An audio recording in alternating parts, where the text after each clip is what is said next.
The man was an evil cartoonist, who could casually turn living people into books to read. This ability not only allowed him to peer into people's hearts, but also to tamper with their memories and thoughts. Mike crouched beside the female editor, and wrote a few words on his Facebook page: "Sleep a little longer." Then Mike flipped open the little butler's face too, in the other's memories.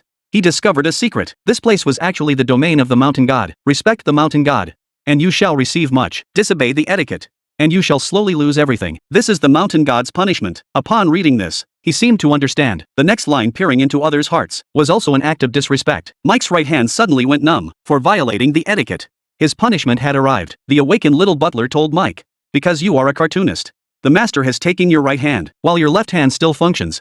You must depart at once." But Mike, a genius manga artist, could never swallow such humiliation. He replied immediately, "Let's continue." The young steward showed a hint of surprise, and promptly brought over an ear of corn. This was a nearly impossible test, with no feeling in his right hand. Eating corn with one hand was the height of discourtesy. Moreover, the corn had to be eaten while hot, for consuming food after it had cooled was also considered rude. He was truly caught between a rock and a hard place, with no other choice. Mike grabbed the corn and began munching. The young steward narrowed his eyes, about to declare, "You're finished." But unexpectedly, Mike suddenly said, "Look at your feet, did you step in the wrong place?"